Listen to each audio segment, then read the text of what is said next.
we have alerted, we have managed to avoid any untoward things happening.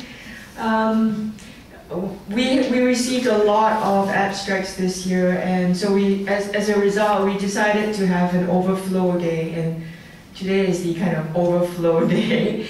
And so we'll have the official welcome tomorrow morning. But on behalf of the association, my name is Gek, and we're really glad to see you in Kuala Lumpur. And without any further ado, I think we're going to start. Jael Mendoza is not here yet. We hope that she'll join us before the panel finishes. But other than that, I'm going to let Norman introduce our speakers today. Thank you. All right, thank you, Gek. Thank you very much. So, a very good afternoon to everyone. Welcome to the 9th biennial session of Southeast Asian Cinema Conference. Welcome to Kuala Lumpur to everyone. And it's my great pleasure to moderate today's session. I'm Norman from University of Technology Mara UIKM Shah Alam, Selangor, Malaysia. In this session, we have two presenters with us. First will be Palita Chunsaengchan. Second will be Jiaying. I will introduce them individually afterwards before each presentation. The first session of this conference has to do with the idea of embodiment, the real, and spectatorship. Without further ado, I would like to invite Palita Chunsaengchan to present her paper. Before that,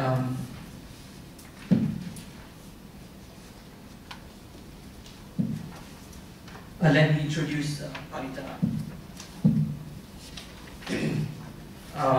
Palita Chunsaengchan is currently a second-year PhD student in comparative literature at the University of Oregon.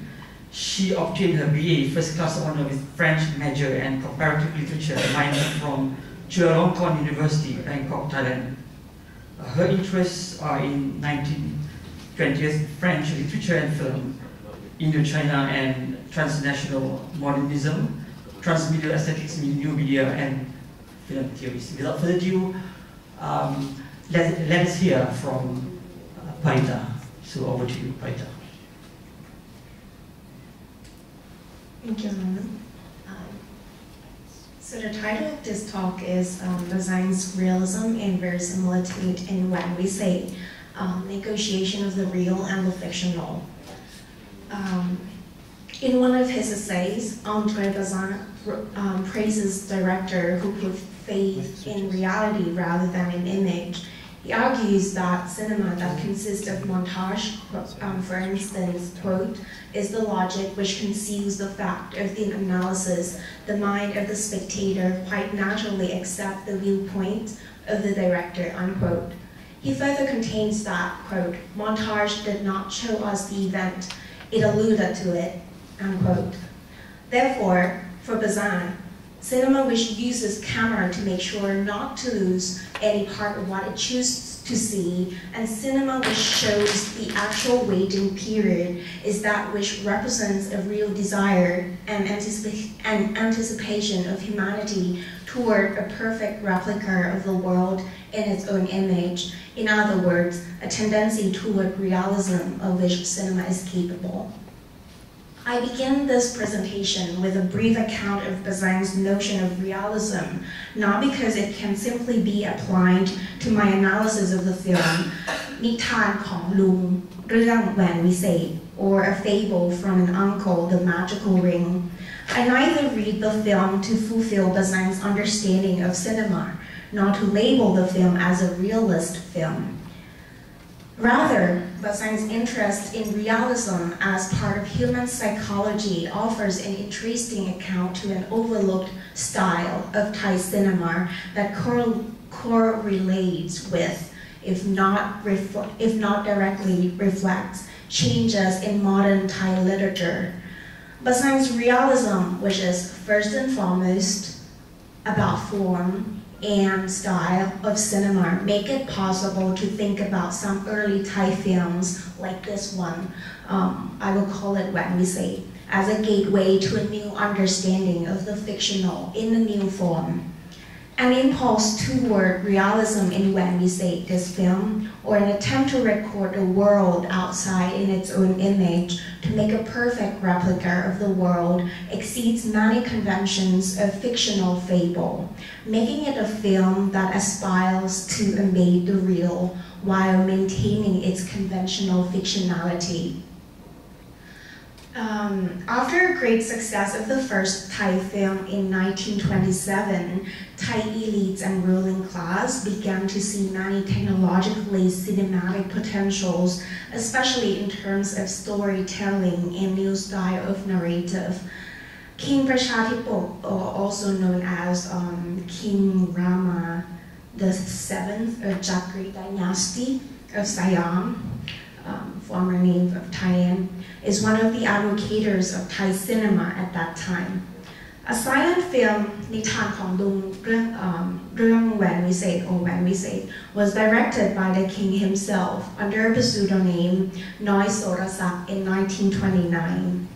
The film was not made on a commercial purpose, thus not making any great popular recognition. However, it can neither be overlooked only as a privileged pastime, nor over-accounted for a representative of the elite cinematic movement. The film, I argue, is significant to history of Thai cinema once it is read alongside pre-existing conception and questions in literary studies about what is real and what is fictional. I contend that the film itself attempts to outstrip a traditional literary understanding of the fictional that relates very closely to fables, a popular form of storytelling, folkloristic plays, and poems.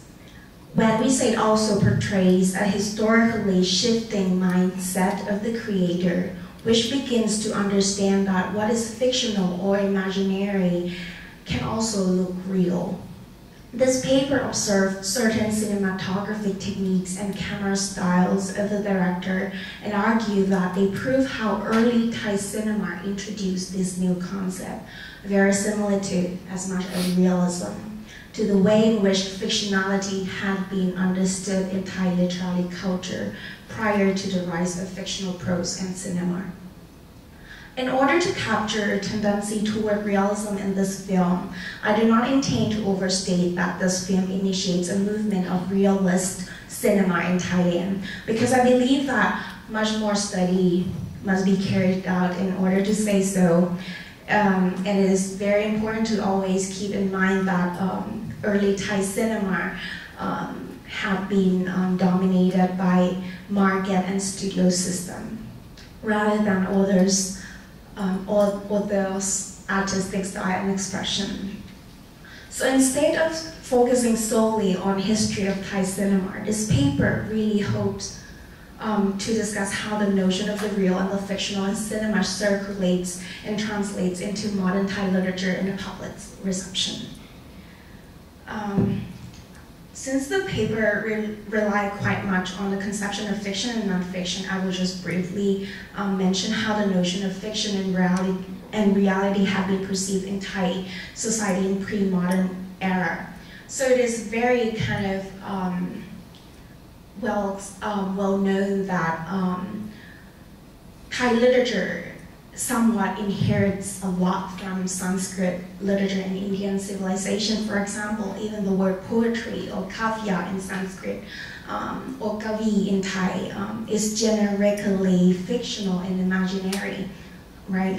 So all these things are imaginary because it is about other world, about God and Goddess. Is not our world, not our reality as such. So poems, for example, and fables, for example, are some creative forms that portray fictionality rather than reality of this world.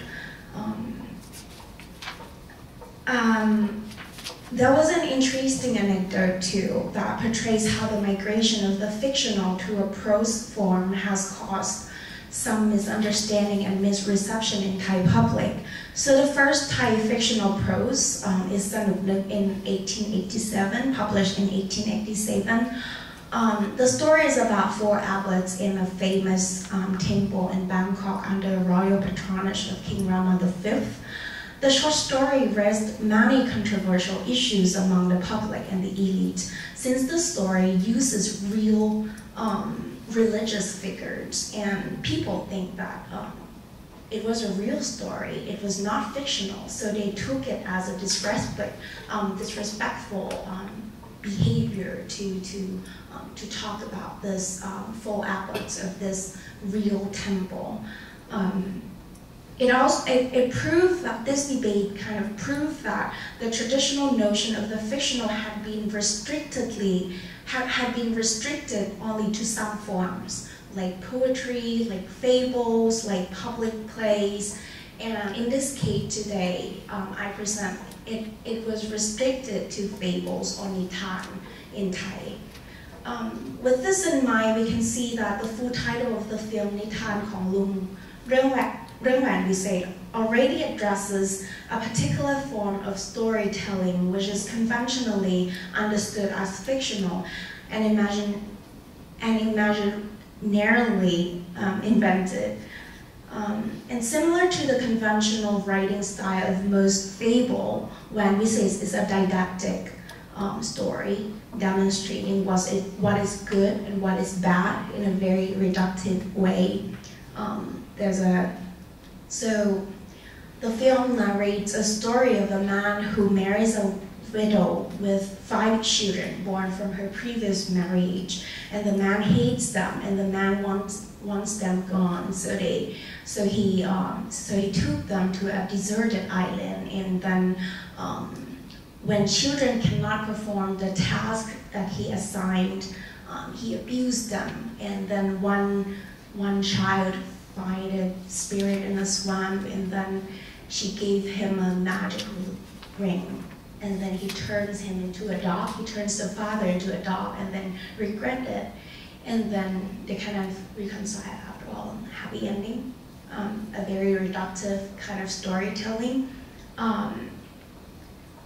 On the level of story and plot, when we say it's not different from other fables, which often includes magic, supernatural forces, and a simple logic that distinguishes good from evil, these attributes, along with the term nitan itself, already make the public grasp the fictional aspect of the story. In addition, the supernatural part make it obvious that it has some distance from what is real in daily life, because the form in which the story is told is generically fictional. It also leads the director to make use of any techniques at all, like cutting, like editing, and make the film looks fictional.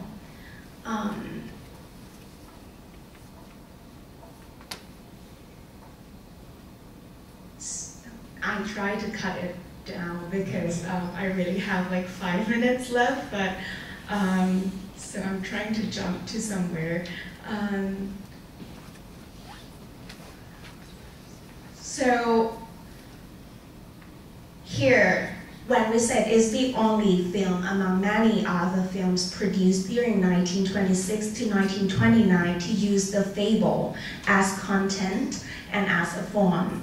So as a form, I mean that the film not only relies on an oral and theoretical aspect of the traditional form of storytelling, but also employs certain cinematic techniques to address fictionality of the form. So the first one I would jump to the first technique that the director uses in order to portray the fictional aspect of the film. So this is the establishing shot of the film. The director uses the intertitle, which is similar and very popular among other early films. But my argument is that this intertitle makes it very obvious that the director himself wants to keep the fictionality of the form, nitan or fable, right? And it is very simple like this, but regardless of these apparent fictional elements, the film complicates a clear-cut understanding of the fable's fictionality by presenting scenes that look real. After the sequence of these intertitles, when we say offers a long take shot of a rowboat sailing from afar and slowly approaching the coast, it is obvious that the camera was set on the coast for a wide-angle shot which can capture both the scenic view of the sea and the approaching rowboat.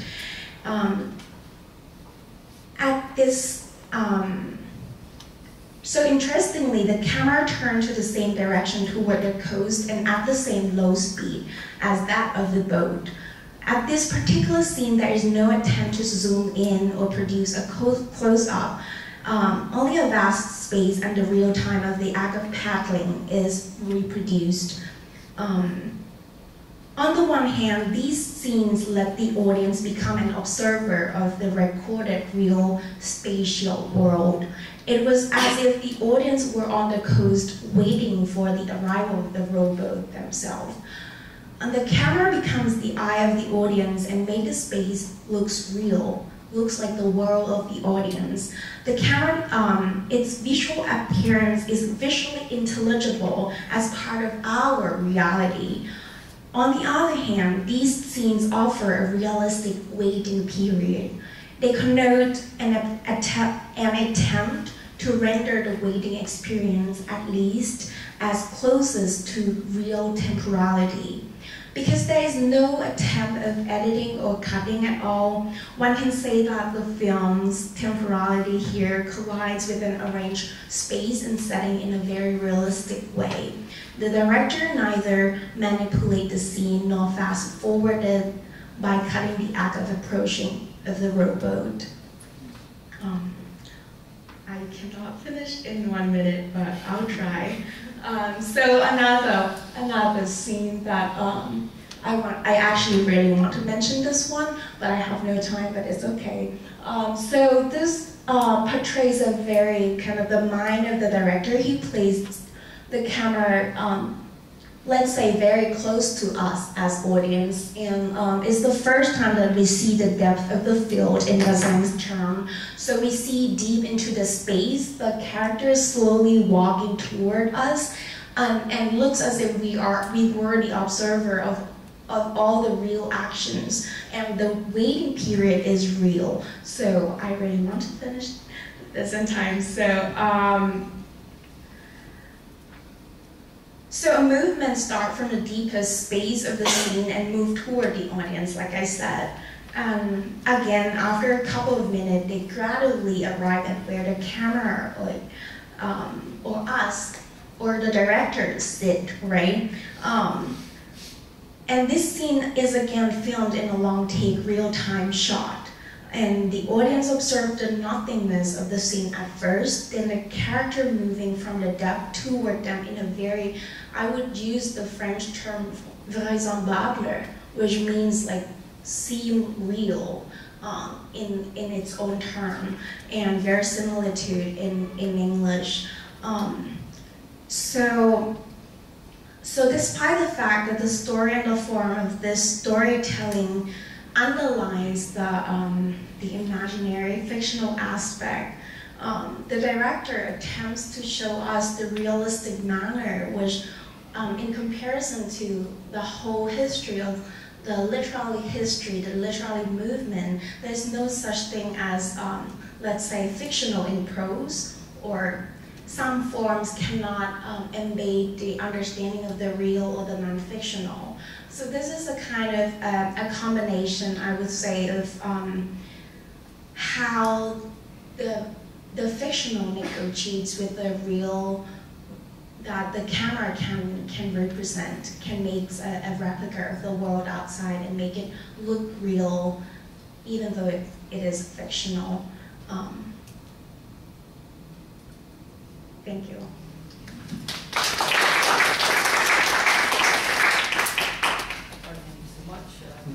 Palita for such an interesting paper. So now let's proceed.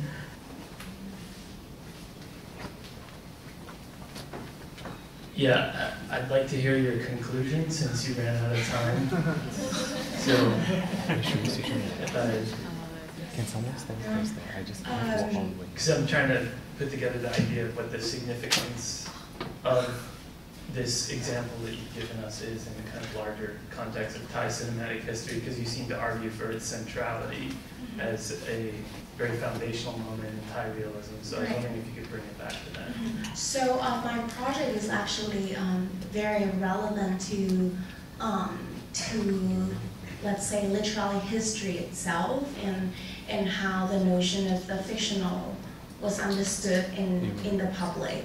So there were a lot of studies in literary studies that would argue that the idea of what is fictional or imaginary is really restricted to only some forms. For example, like some public plays, like lakon nok, lakon nai, which is like you have to act out so dramatically in order to portray that fictionality, or to some poems. So poetry is fictional in its very generic idea in itself. It inherently is fictional. So my argument is that many Thai films at the very beginning, since Double Luck, Chunsaengchan, the first Thai film in 1929, all of those kind of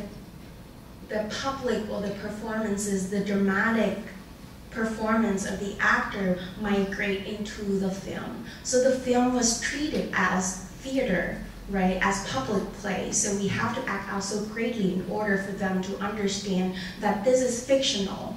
But my argument is that this film, I'm not sure if I can say that this is like a big moment, whether it is like a very big moment of like Thai realism.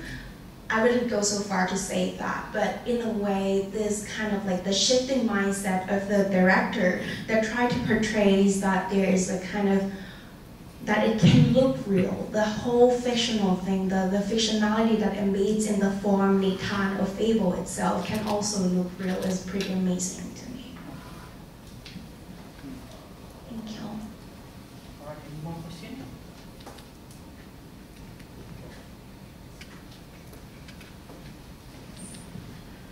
Hi, I'm Dr. Listen from the University of Minnesota. I just have a question about the concept of fictionality of poetry in Thailand, particularly if it's coming from kind of Indian Sanskrit traditions. I don't know much about Thai literature, but for example, in Indonesia, kind of dynastic historiography, which is referred to as babad, among other things, very clearly seems to blend things that are not quite from everyday life but are considered real in with sort of official historiography of dynasties, so that there isn't sort of a clear line, and they're written normally in verse, and often in verses that are modifications or some sort of have relationships with Sanskrit verse.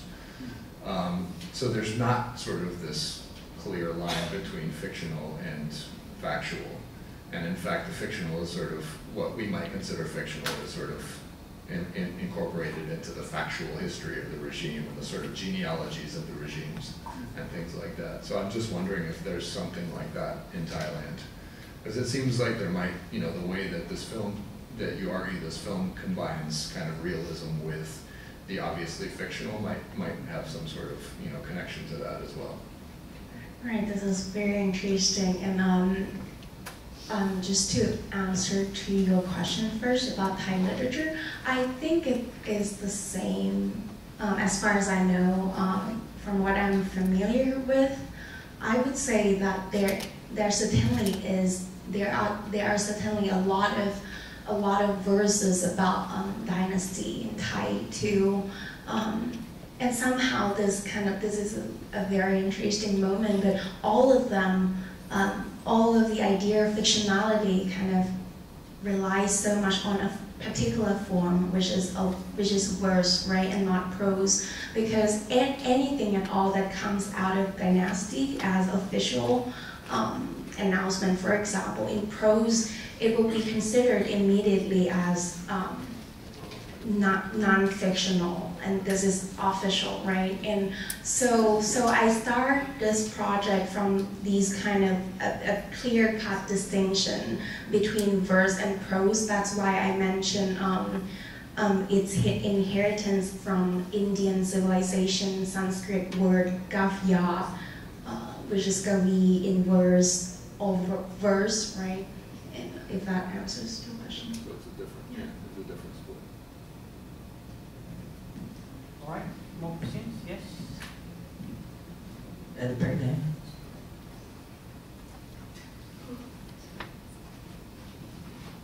Hi, I'm Yao from Universe.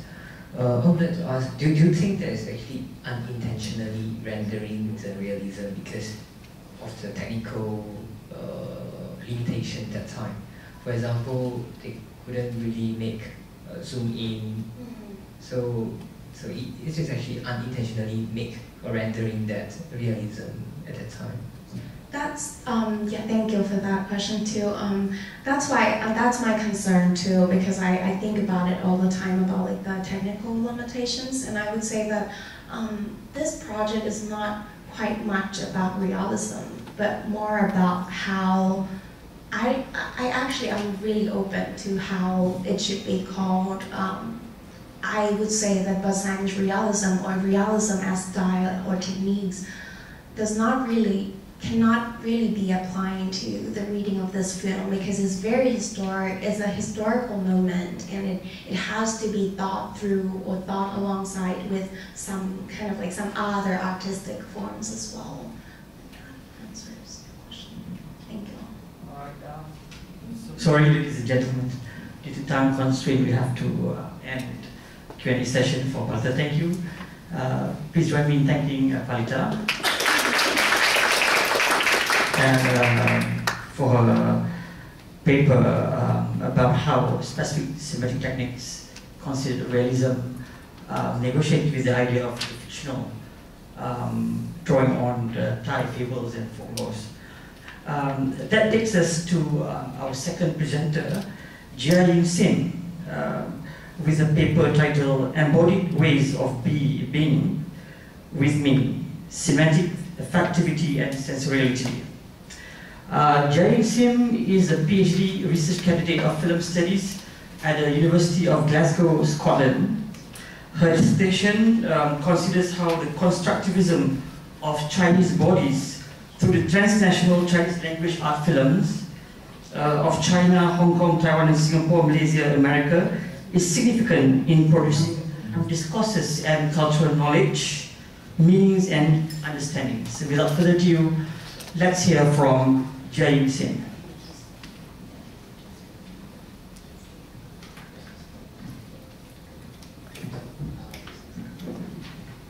Hi, thank you so much.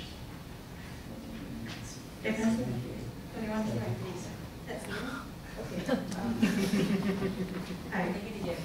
Yeah, because I'm used to just hiding behind the screen. Thank you to the organizers for doing such a great job in orientating us to this place and setting out all these useful events. So I'll begin. This paper is from a chapter of my PhD research entitled Resisting the Organized Body, Affective Dissonance in Transnational Chinese Cinemas. The abstract will kind of be a little bit different from what I'm trying to say today because we work on our stuff, right, and we change this.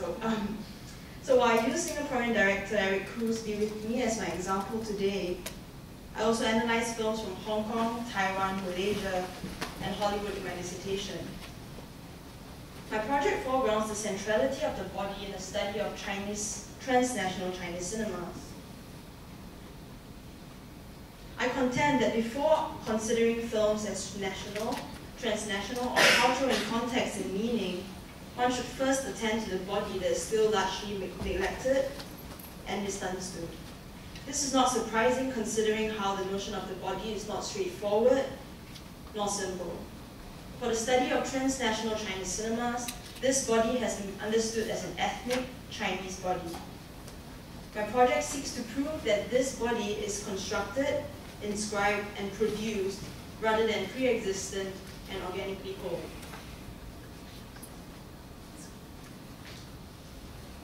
The body on screen functions beyond a mere representation, recording, or visual copy of a referent material body before the screen.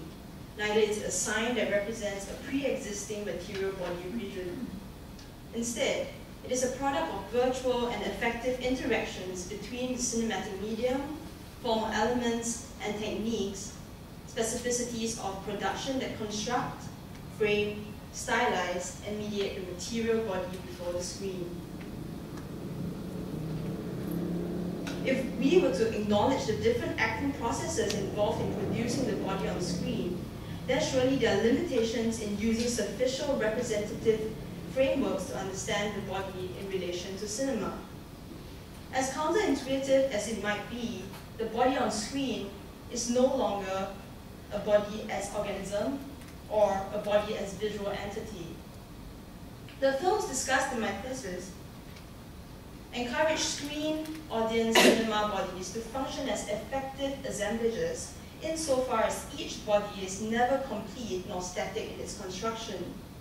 Instead, they are embodiment of effective relationalities that are important to the ways we understand the concept of the body.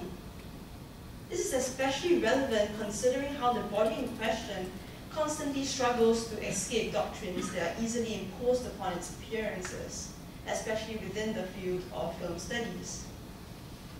So instead of asking what the body is in transnational Chinese cinemas, I begin by stealing the losers' words who have also stolen from our talk, right?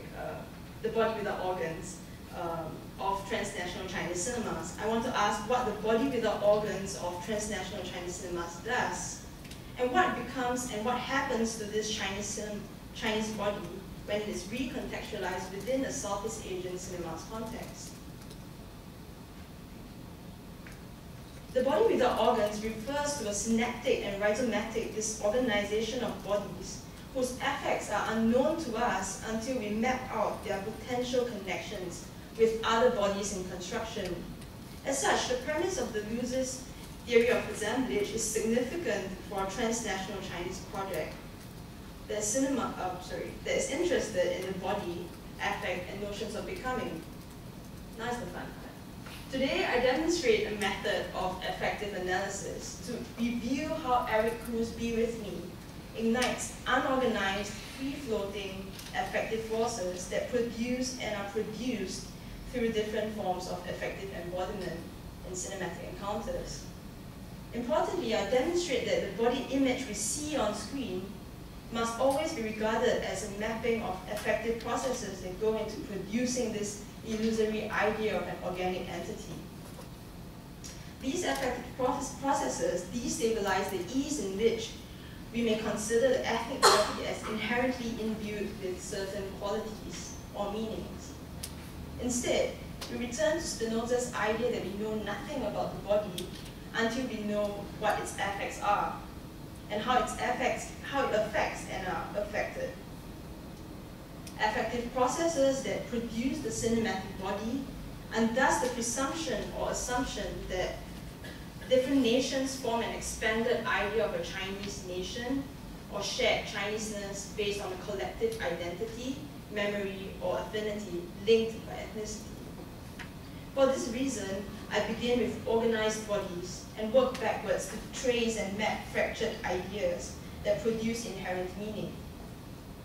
What does a Chinese body mean? What is a Chinese body? And how do we recontextualize all these within the different social and historical climate in which the body has been produced? So I will now Singaporean director Eric Kru's film Be With Me has been considered part of a transnational Chinese cinema's canon because of Kru's Chinese ethnicity, as well as the film's cast and crew who are also predominantly of Chinese ethnicity. While others have also classified it as such because of the Sinophone languages used, such as Mandarin and dialects of Teochew and Hokkien. It also premiered in Cannes Film Festival in 2005, making its way around festival circuits. This way, the film reviews possible ethnic, racial, and language affiliations, and how it crosses national boundaries when the film is distributed and screened internationally. Yet, if you attend to the film as a cinematic assemblage, rather than a complete film product, it quickly resists organization based on nationality, ethnicity, or language. In other words, the point is not to suggest how this film or how the Singapore film industry expands the localities and spaces in which transnational Chinese cinemas now occupy. Neither am I suggesting that Be With Me serve as a representation of ethnically Chinese Singaporeans or plural transnational Chinese sentiments. Instead, I raise the question, what does Chinese mean? What is Chineseness or Singaporean Chineseness? Amid the debate surrounding the exact meanings of transnational Chinese cinemas, the fact that Chineseness has been produced and exploited as a commodity in the cinema industry has to be visually consumed by different markets remains overlooked. Eric Khoo's Be With Me challenges the assumed responsibility that all ethnic Chinese people, or the idea that the Chinese body will and must necessarily speak representatively for a cultural China or a Chinese subjectivity. Instead, the film produces bodies that articulate meaning on a molecular level that exists on the plane of embodied affective cinematic encounters. Adopting an affective analysis, it reveals that national modes of identifications are equally inadequate in explaining how bodies make meaning. So, first of all, the film's non-linear narrative form maintains from the onset a resistance to easy representational frameworks of understanding. Narratively, the film Be With Me interweaves three stories: Meant to Be, Finding Love, So in Love. And it is important to highlight that the titles of the three films are shown only at the end of the film when the credits roll. In addition, the film is not in a hurry to let the audience in on the fact that the characters are connected to one another in significant ways. Each individual narrative plays out in its own time, sometimes evoking a sense that the audience is switching about 3 episodes within an omnibus film, without having anything in particular to anchor them together, except chance and random encounters. Only towards the end of the film do we realize just how much these characters' lives crisscross and connect with one another. Even then, the film functions almost as a disjunctive and separate segments that forces the audience to experience each particular cinematic encounter, rather than to make sense of it as an organized narrative. As such, film form draws our attention to how films can sometimes function as cinematic assemblages instead of texts that are mined for meaning. I will now illustrate the disruptive affective processes that destabilize our ability to determine the body on screen through identity politics. I will now show a clip to demonstrate how bodies articulate meaning through molecular intensities and affective relationality.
If we attend to this sequence based on a representational framework, it could easily be explained as presentations of a man eating. The body on screen can be said to be over-coded and subjectified into fixed and rigid categories, a fat body that eats excessively. In fact, this is quite evident in the choice of his name, Fatty. However, as much as these scenes are about food and eating, they also evoke a sensory experience that is disorienting, dissonant, and troubling. Mostly because the sequence challenges our need to form significations and meanings through audio and visual cues, our need to know for certain. Cramped spaces obscure views, extreme close-up of his face, short compositions of tight spaces are accentuated through the dull-colored tones that flatten the entire mise-en-scène further.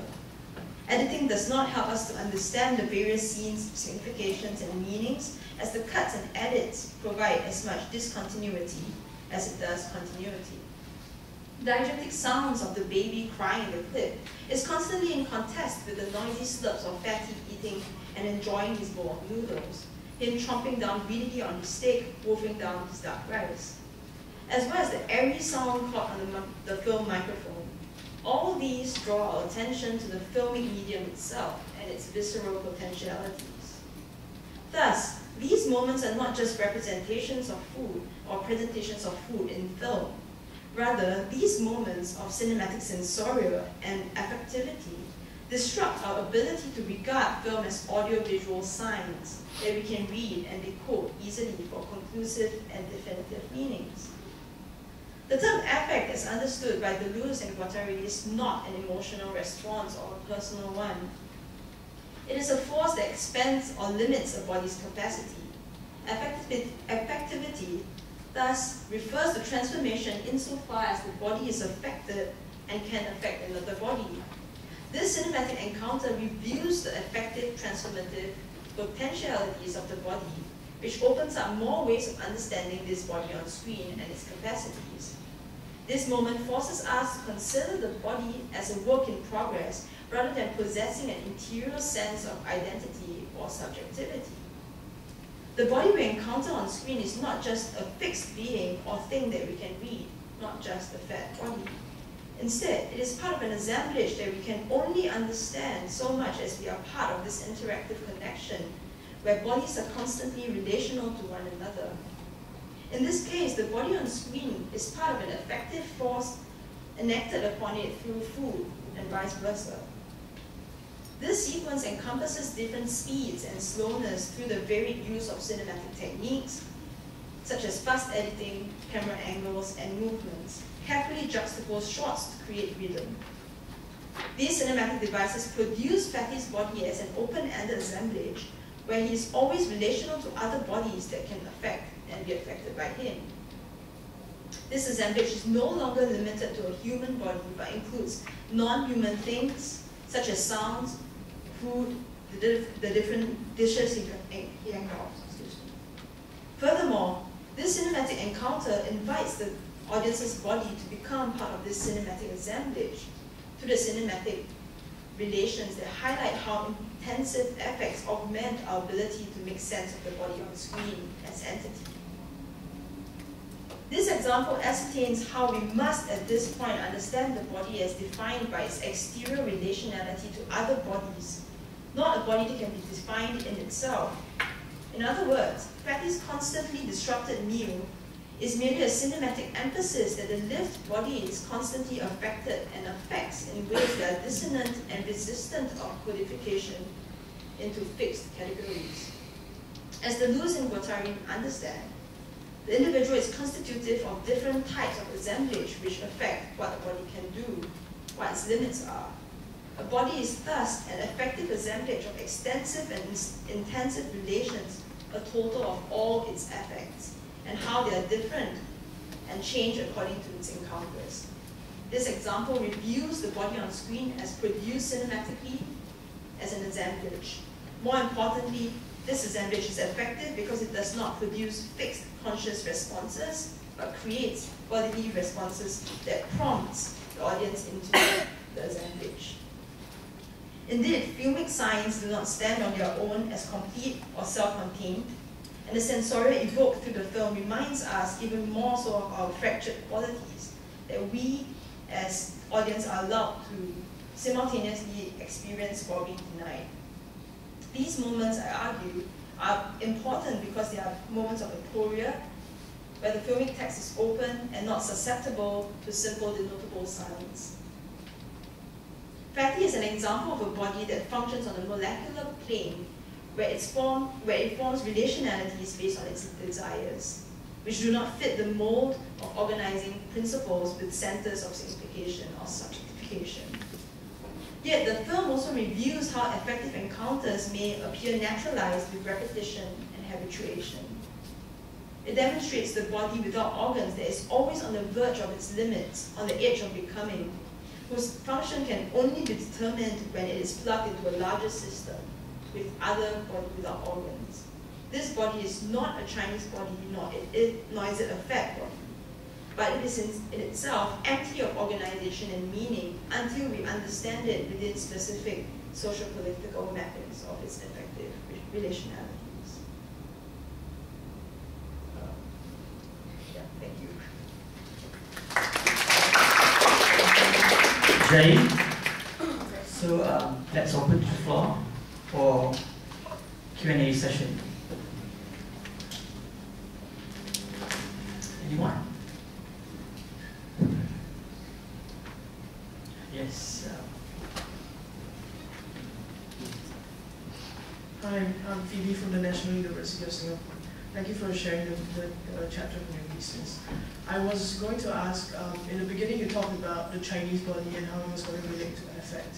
And then you brought it up again at the end, but I wasn't quite sure what you meant. Did you mean that the Chinese body is actually, we shouldn't really look at it as, say, an ethnicized body or a tangible kind of body, but look at it primarily in its affect? Thank you. Thank you for the question. I began this, I have to talk a little bit about project because I began looking at transnational Chinese cinemas from the start, and as I was looking at all the different literature and scholarship written on it, I realized that Chineseness in transnational Chinese cinema has been talked about in cultural, national frameworks and everything, but what has been unsaid is the fact that despite all these different discourses that are going on around transnational Chinese cinema, it actually comes back to the Chinese ethnic body that people are not really admitting that they're talking about. That all these films do feature ethnic Chinese bodies as superficial and perhaps almost essential as it might be to look at a body and think of all its visual signs. So I begin by looking at this visual ethnic Chinese body and mapping the effects that are produced through these bodies that in the end review that there's no such thing as this ethnic Chinese body to begin with. And essentially, I hope to perhaps come up with a new way of thinking about bodies, and because within transnational Chinese cinemas, what happens is that the ethnic body that is not talked about becomes problematic and becomes assumed as a feature of transnational Chinese films. And I think that if we were to dismantle this assumption that transnational Chinese cinemas are always about Chinese bodies, then we can actually open up this dialogue for what it means to be a transnational Chinese. What does it mean to categorize films as Southeast Asian in the first place? What beyond, yeah, I'm not sure if I answered your question. I hope I have. Sort of, I think maybe we should discuss it further. Sorry, yeah. Thank you. Yeah, thank you. Next, yeah. Adam. Mark.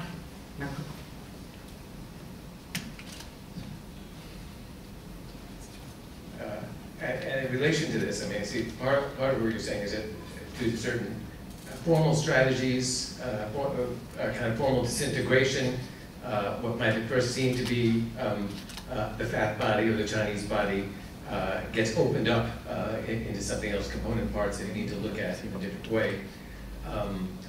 Although that's not to say that the fat Chinese body doesn't exist outside or inside film discourse as well, but that this film possibly opens up other ways of looking at it. But at the same time, isn't it also present as a Chinese body and a fat body within this film? And the reason I'm asking this is, you know, I keep looking for ways to appreciate Ku's films more, to come to terms with. They're very problematic objects for me, especially this one, Me Pak Man. I'm very troubled by them, not only because I can't understand them, and that maybe is my problem, but that I feel them to be, you know, troublingly misogynistic, homophobic. They seem to have all kinds of issues for me ideologically. So that even though there's also this perhaps progressive, perhaps redeeming incoherence that comes up, at the same time, isn't it perhaps also a way of inoculating against all this ideologically troubling stuff that's there? To be honest, I'm actually not in defense of him.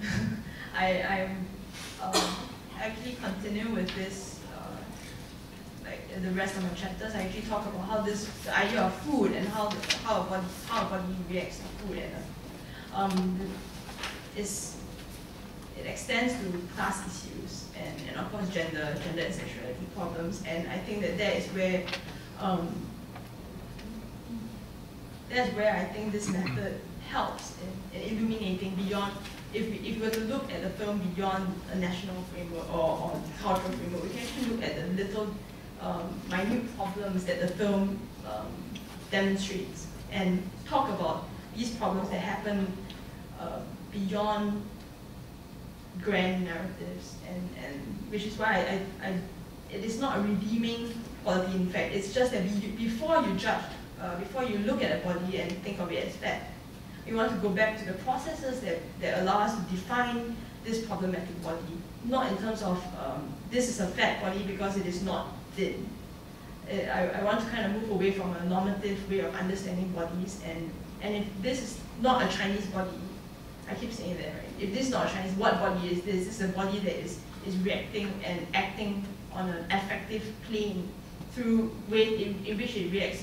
Perhaps the way he's relating to a woman later, you can see that they're looking at the affect,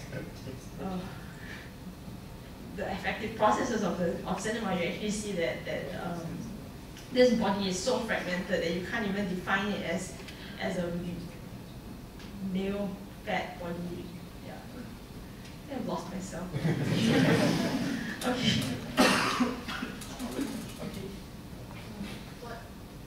Question? My question is around, to follow up again. As you were doing the reading, when you use affect theory, you're very much concentrated in your reading of this particular scene. So how does your reading of Betty's body and eating affect or influence a reading of the whole film? That's my question. Like I said, I begin with how this would be a quite an obvious way of seeing how he's been constructed through food.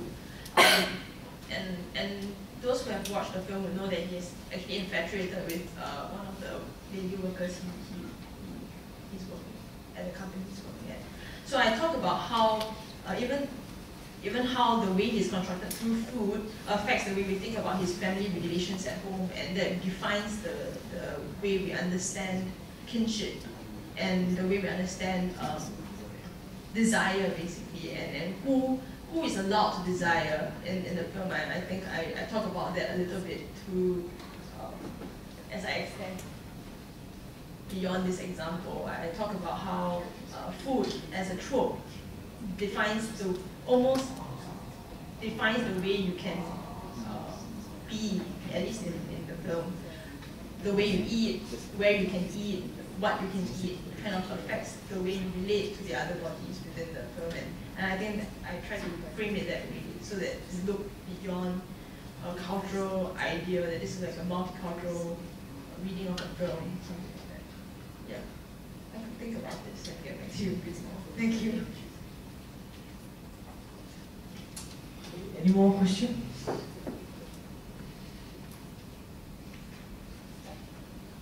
Yes, Irma, that's right.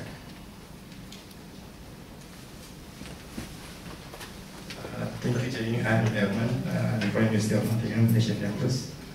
My question might sound stupid, but if Fethi is not the Chinese body, who is he? What is, or how can we describe him in a different way?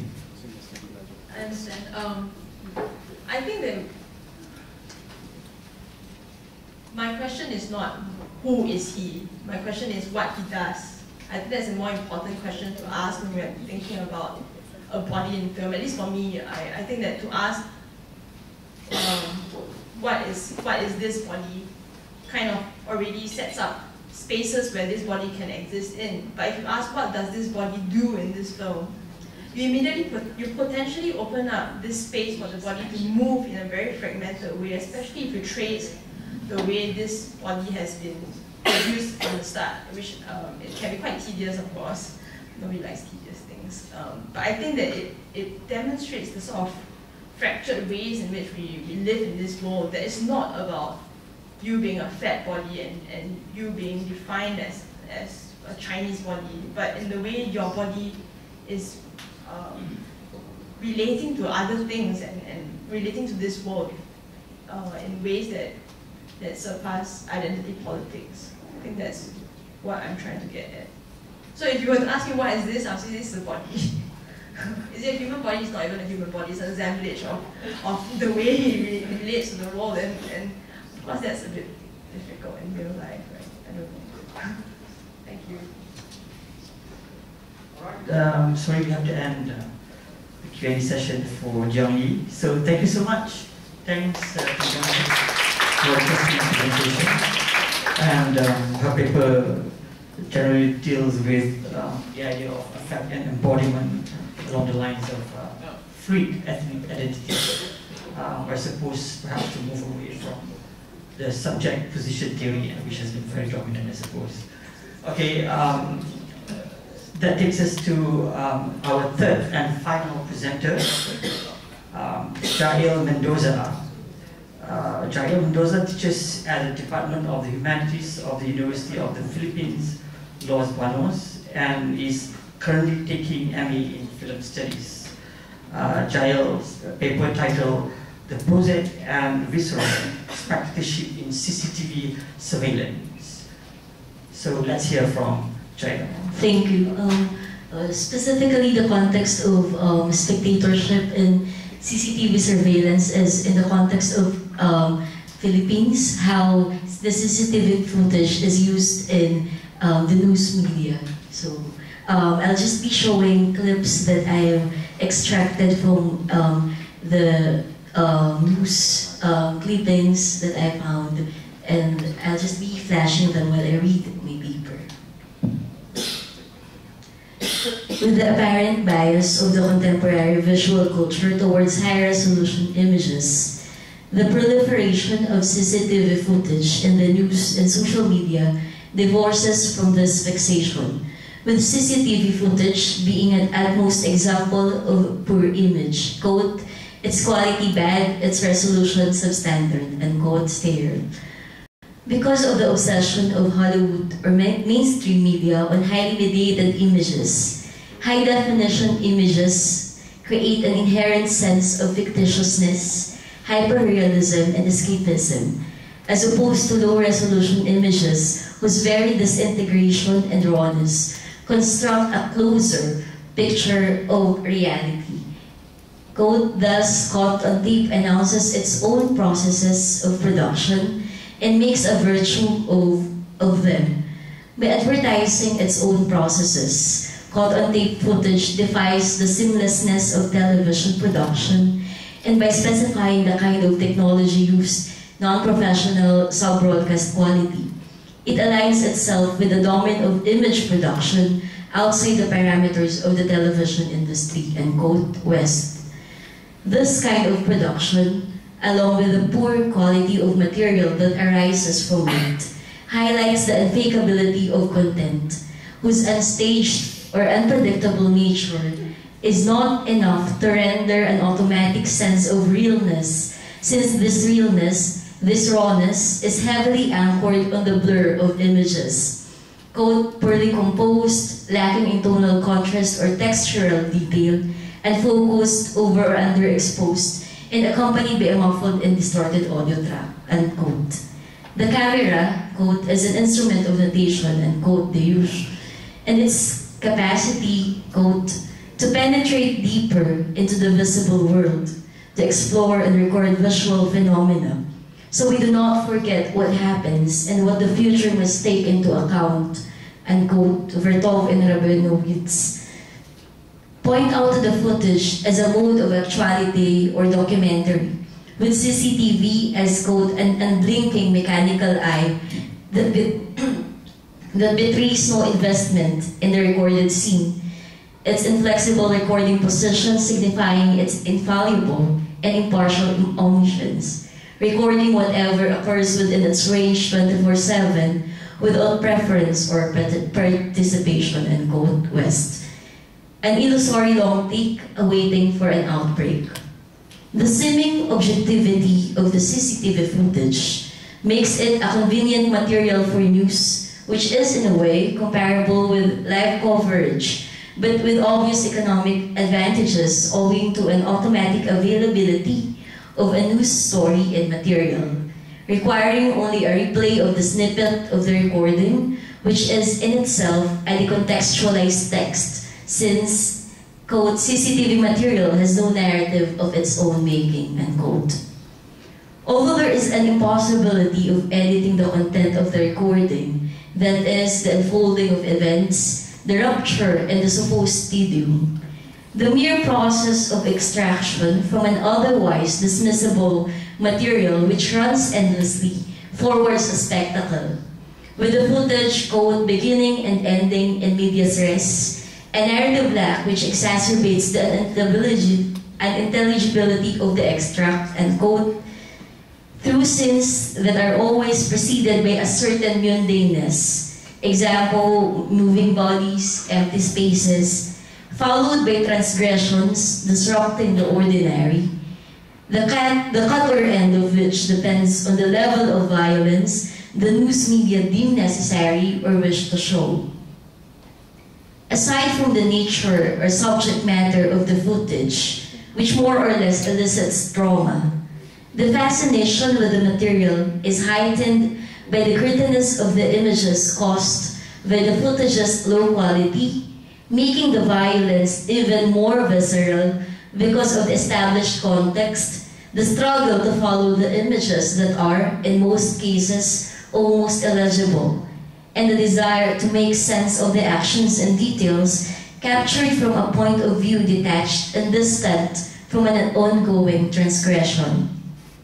Considering the ethnographic use of the camera and the issues that stem from the mere presence of the camera and the observer on the site of observation, and, quote, the visibility of visibility, that is, the conscious registration of being observed on the part of the subject, unquote, YAR, in cases of CCTV, where there is already an absence of an actual person holding the camera, along with the worn-out notions and sensationalism through various ways of framing and laying out the narrative, example of which uses of blur, emphasis, repetition, snapshots from the footage, shots of actual sites or their aftermath, interviews, etc.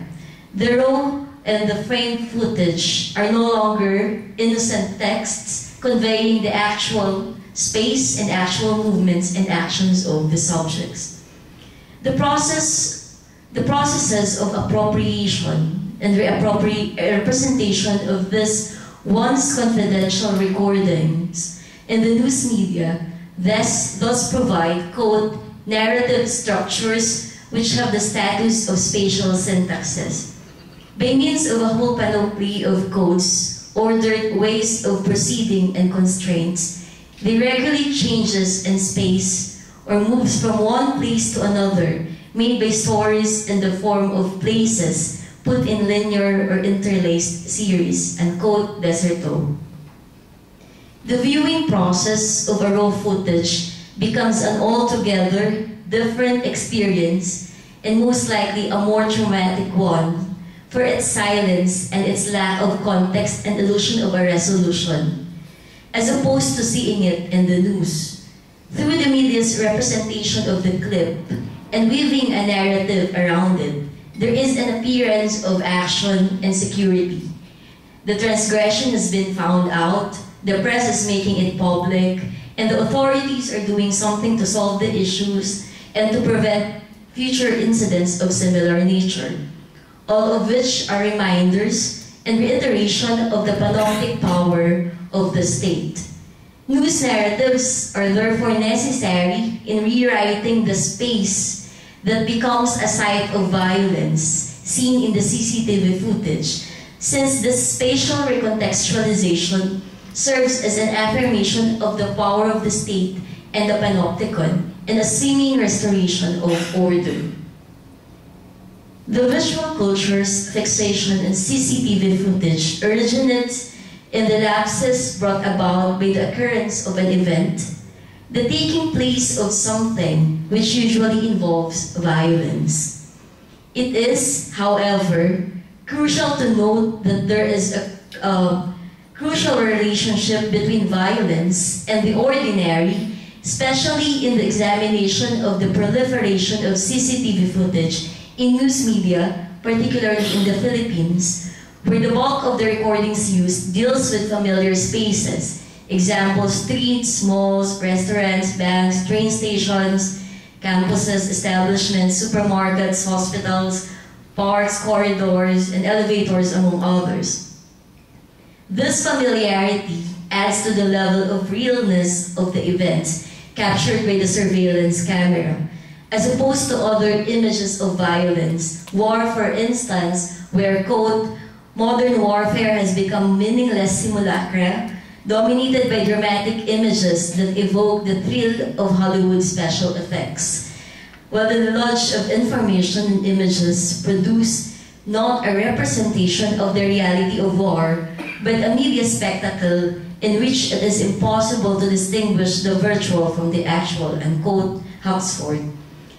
Aside from the saturation of various media and Hollywood's exploitation of war images, which can also be said of the CCTV footage, whose incorporation in a number of films sets ground for surveillance cinema.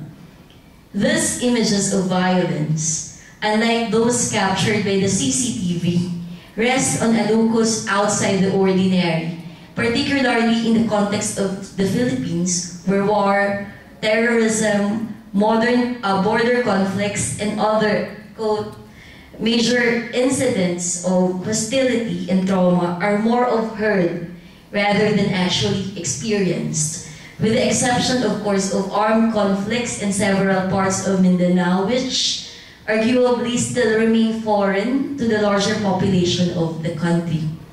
Given the position of the Philippines in the field of global powers, whose discourse inevitably and intentionally creates grand narratives, debatably leaving the country on its peripheries, everyday events and the rupture thereof are the ones closer and more identifiable to the consciousness of Filipinos, as opposed to the nature of international events.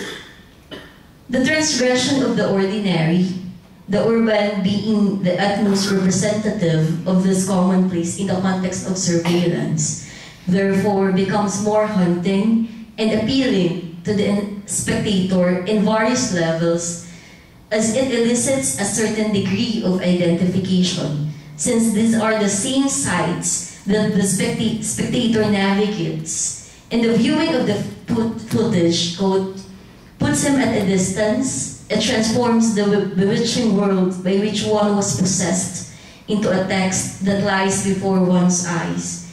It allows one to read it to be a solar eye looking down like a god. The exaltation of a scopic and gnostic drive, the fiction of knowledge, is related to this lust to be a viewpoint and nothing more, unquote, Deserto.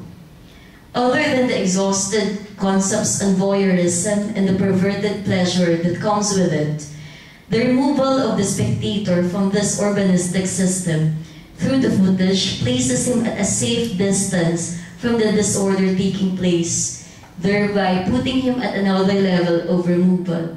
That is, from the violence on a site he is actually part of or can be part of. However, the perverted pleasure of watching, which is legitimized by the news media, along with the assurance of security, persists only at the moment of viewing because of the temporal illusion created by the footage where the events seem to be unfolding in the now. The sites and the viewed footage will be rendered as haunted spaces not only because of the violence which transpired, but also because they are named in the news narrative, making the space more concrete and real, providing a sense of recognition because, quote, these constellations of names provide traffic patterns, unquote, deserto, which the viewers are more or less familiar with. These mechanisms, quote, recall or suggest phantoms, the dead who are supposed to have disappeared that still move about, concealed in gestures and in bodies in motion. And by naming, that is, by imposing an injunction proceeding from the other, a story, and by altering functionalist identity, by detaching themselves from it, they create in the place itself that erosion or nowhere that the law of the other carves out within it, unquote, deserto. It is also notable that most of the CCTV recordings exhibit the obliviousness of the subjects to the presence of the camera, and the viewer's knowledge of this ignorance contributes in making the unfolding of the rupture or violence or spectacle more worth seeing.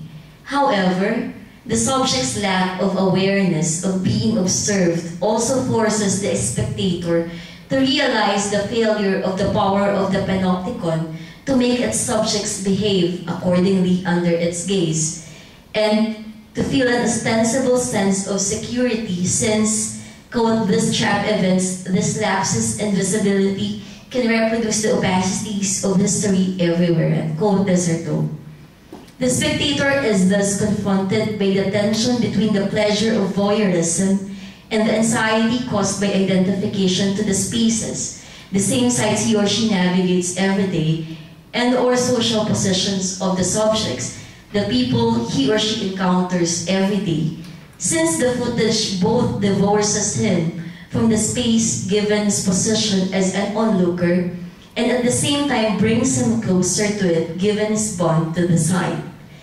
The realization that, quote, the city is left prey to contradictory movements that counterbalance and combine themselves outside the reach of panoptic power, unquote, deserto, makes the ordinary more visceral because of the spectator's memory of and proximity and vulnerability to transgressions which are seemingly random but lingering, transforming everyday spaces to haunted ones, but, quote, haunted places, after all, are the only ones people can live in, and this inverts the schema of the panopticon, unquote. Thank you.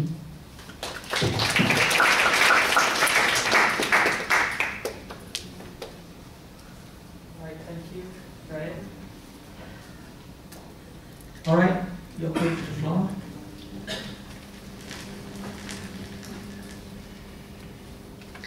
Hi, that was so interesting, the footage that you presented.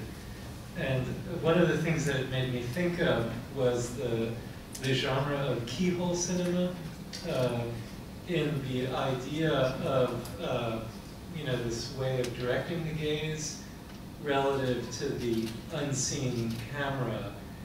That's typically been described in relationship to sort of sexualization or instances of taboo of some sort, whether it's a sexual taboo or something else. But what I'm wondering about here is whether you're in fact making an argument about a kind of pornographic imagination of violence and the way in which that's directly keyed into political power. And what I'm wondering about is if this kind of subgenre that you're referring to of this surveillance notion of depicting violence that's ever more exaggerated because of the quality, the low quality of this footage, is related to a narrative about political power. And if you could describe a little bit more about how this type of footage, whether it's through a particular television station or a group of stations within the news, is something that's drawn on for political effect in particular ways. The mere viewing of the footage is, I think, pornographic in a way, and with the use or with the news media, the viewing is legitimized in a way because it is shown publicly, and then there is a little less guilt when it comes to being a spectator of the footage, because you do not intentionally look for that footage. It's just like it randomly flashes on your screen and you're just watching the news, and therefore there is less guilt when you view the violence shown in the footage. And I think when it comes to the political power involved in viewing the footage through the news media, I think I've mentioned it in the earlier part of the paper, where it affirms the existence of the state and its power of surveillance, because the mere making this footage public through the news media, it means that it is a sanction from the state, because these are confidential recordings that we do not have access to. So there is power play in that sense. Did I answer your question? Thank you. Hi, that was a very fascinating presentation. So my question kind of follows up from what you just said. I'm very interested in, I thought there might have been one example where the CCTV footage looked like it was from a domestic space. So I'm quite interested in kind of your distinctions between state surveillance and kind of citizen surveillance. I mean, I'm more familiar with like the American context. You have people filming police, or I mean in Singapore and Malaysia, the increasing popularity of dashboard cameras for cars. So like, I'm curious on what you have to say in terms of citizen surveillance. I think the citizen surveillance, the main premise of my paper is basically on the context of the ordinary, regardless whether the footage comes from the state, it's public, or it's in that case domestic in nature, because the ordinary in the context of the Philippines, it is more visceral in our case, because these are the sites, these are the spaces we are more familiar and with which we can identify with, as opposed again with images of war, images of border conflicts, and so on. More question? It's more like a comment, it's not really a question, but in comparison to Thailand, which is interesting, discussing earlier about the states and power, usually it's the reverse in Thailand, where occasionally the states will say there are lots of camera everywhere, but then when there's a crime accident, that camera doesn't work. So so the news is kind of being used to kind of decredit the states, and whoever then has the more real evidence can have that power, or can have that kind of argument. But then when it comes to political conflicts, like we have, you know, the uprisings and the clash between military, and there's many, like a few journalists, including a famous Italian journalist, got shot. And actually there were footage showing that actually bullets from the military side, but that was not allowed to release. So it was a kind of censorship and things related to that, which makes it, I guess, in relation to Southeast Asia as a region, this kind of genre, maybe it's really interesting to talk in a larger context across the region. Maybe there's a lot to share. Yes, it's also the limitation of the paper, since it's only focused in the Philippines, and it's really interesting to know how the news media in other countries exploit this footage or recordings, and how they are different and the same altogether. So yeah. And also highly publicized cases in Thailand of the footage being there, but then people in dark SUVs coming up and taking the videotapes. Yeah, definitely. Yeah. That's very specific in Thailand. Yeah.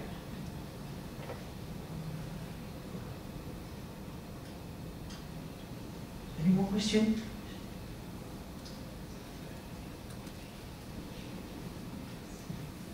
Thanks for that presentation. I was just wondering if you could talk a bit more about the function of editing. Because I don't know if other people might have noticed, but I don't think there was a single footage that was not edited every footage. So the most prominent one was the marketplace. And some of you might have noticed people fading in and out. And so the whole sense of temporal flow was completely sort of thrown out of kilter. So if you're talking about, the perception of reality being represented in temporal footage, in these sort of video footages, then what is the function of editing? How do we bring in this question of editing and the authority behind, the editing, and how are people supposed to react to those kinds of changes? The editing and the news media of this footage, how they will present or package these recordings automatically affect our viewing process, because they are automatically directing us into certain ways of framing it and how we will see it. For example, the use of emphasis, they put circles, so automatically as a viewer, you are directed to that part of the recording. And like what I have mentioned, this reappropriation and representation of the footage makes the recordings not anymore the actual spaces and the actual actions of the subjects, because they are repackaged in a certain way that they want us to view the footage, where we will be looking at and how we will be looking at these recordings.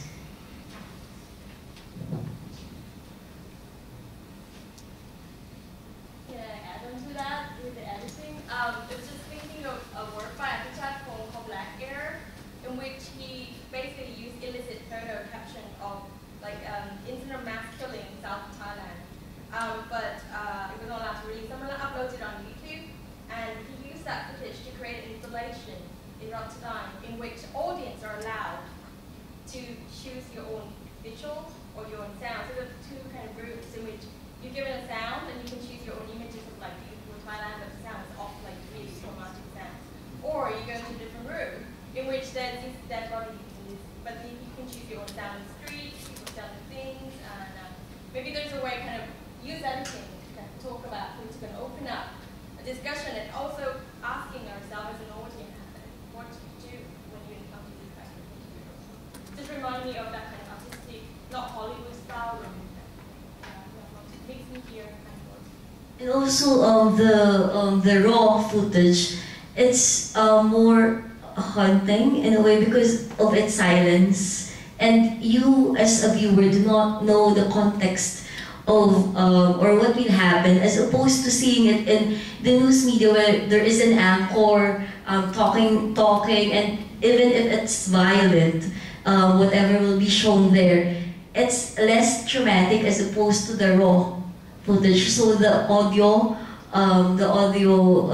part of that viewing process also has a great impact in watching the recording.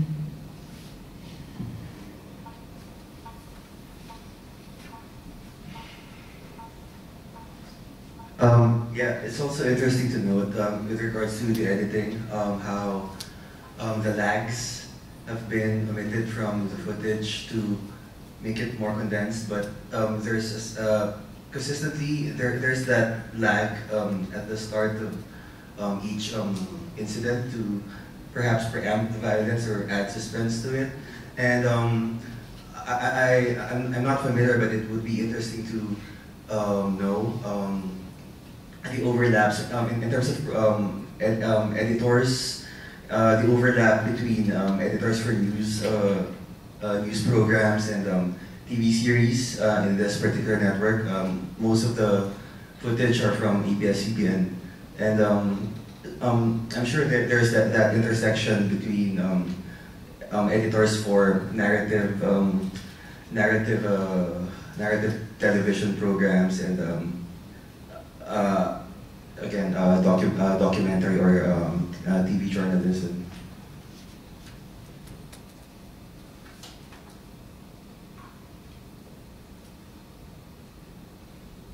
No more question?